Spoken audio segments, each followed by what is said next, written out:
un marin il va être en permanence autour de l'eau et il ne va pas en avoir peur, et bien nous c'est le feu. On apprend depuis des années à contrôler cette peur qu'on pourrait avoir face au feu. Et certes il y a toujours cette appréhension, cette peur de se brûler et tout ça, mais à force de travail et à force de persévérance, on apprend vraiment à dompter un petit peu cet élément et à faire en sorte qu'il aille où on veut.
Ce qu'on appelle un free cardan, c'est-à-dire cardan libre, quoi. C'est-à-dire c'est un rendez-vous de jongleurs où on jongle au plaisir. Il n'y a pas vraiment de spectacle construit, tu vois, comme on dirait un spectacle avec une mise en scène, une musique, un filage, un début, un milieu, une fin. Ouais. Là c'est beaucoup plus du freestyle, on va dire, et le plaisir d'être ensemble, c'est l'esprit vide en fait, tu vois. Justement, t'es complètement à ce que tu fais et tu penses à rien d'autre.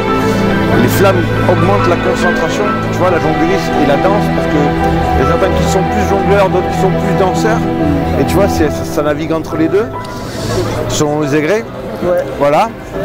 Et donc du coup, pour moi, c'est une question de concentration.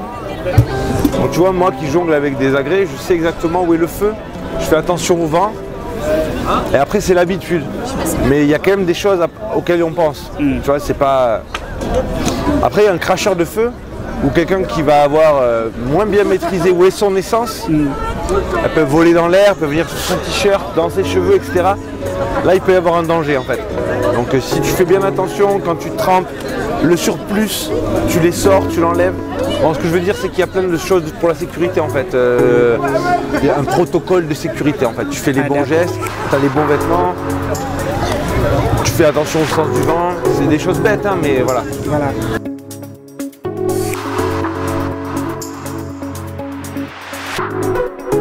En gros, le feu au début ça fait un peu peur. Il faut rester, tu vois, sur le feu ça brûle, et c'est une phrase, ça peut être une grande phrase mais c'est vrai. Et plus t'en fais, plus t'as confiance, plus ça devient un objet que t'as envie de manipuler, que t'as envie d'avoir limite un peu proche de toi. Moi je fais beaucoup de contacts aussi avec le feu.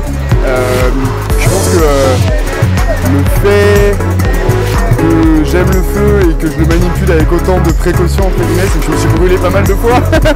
J'ai même cramé une fois bien comme il faut. Donc mon t-shirt a pris vraiment feu, et je pense que ça fait une espèce de rappel, tu vois, que le feu c'est vraiment dangereux. Du coup tu te sens à l'aise avec. Je pense que moi je me sens à l'aise avec parce que j'ai déjà brûlé. Le message que moi j'ai dans ma vie, parce que c'est plus par rapport à ça, c'est le plus tu peux t'amuser avec des choses, le plus la vie elle est fun. Et moi mon but c'est de pouvoir manipuler un maximum de choses, que ce soit du tir à l'arc, que ce soit manipulation d'objets ou du feu, etc. Et le plus j'ai de choses avec lesquelles je peux m'amuser, et le plus ma vie elle est super fun.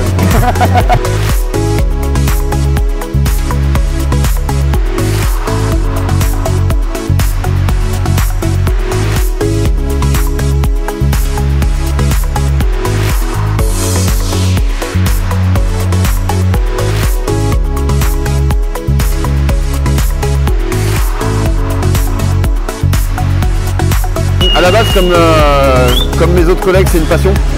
Et j'ai la chance de pouvoir vivre de ma passion et de transmettre aux gens ce que je peux ressentir justement dans les flammes.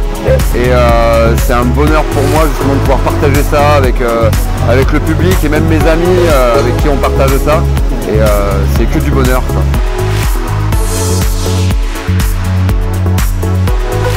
La connexion, elle se fait essentiellement par le ressenti justement qu'on peut offrir aux gens.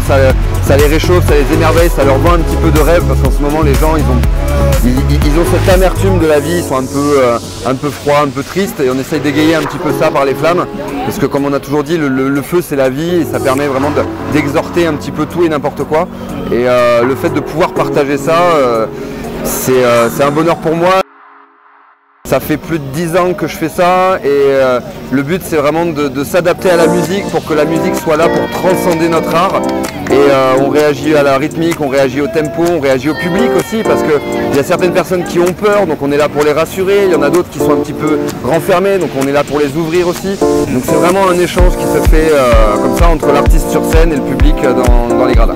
Quand j'étais gamin, j'ai commencé à faire des spectacles médiévaux. Et dans les spectacles médiévaux, il y avait des mecs qui avaient quelques années de plus que moi, qui crachaient le feu. Et la première chose que je me suis dit, c'est je veux faire ça. Et j'ai eu la chance d'avoir des parents cool, d'être dans une association qui faisait ça. Et on m'a appris à cracher le feu quand j'avais 16 ans. Et c'est devenu un kiff. Pour moi, j'étais presque tout seul dans ma tête, je m'amuse. À d'autres moments, quand je fais vraiment du spectacle, la connexion avec le public, pour moi, c'est avec le rire. Et c'est plus, justement, le feu, c'est la fin. Déjà, toi, tu es dans le noir. Et c'était ça aussi qui était facile au début. C'est parce que j'étais très timide et dans le spectacle, c'était le plus simple. J'étais dans le noir, mais il y avait mon agrès en feu qui était là pour moi et qui était devant. Et là c'était pareil, là j'étais là pour m'amuser, pour moi c'était mon agrès en feu et je ne me pose pas de questions qui est 50, 100, 200 personnes, c'est pas ça qui m'importe au final.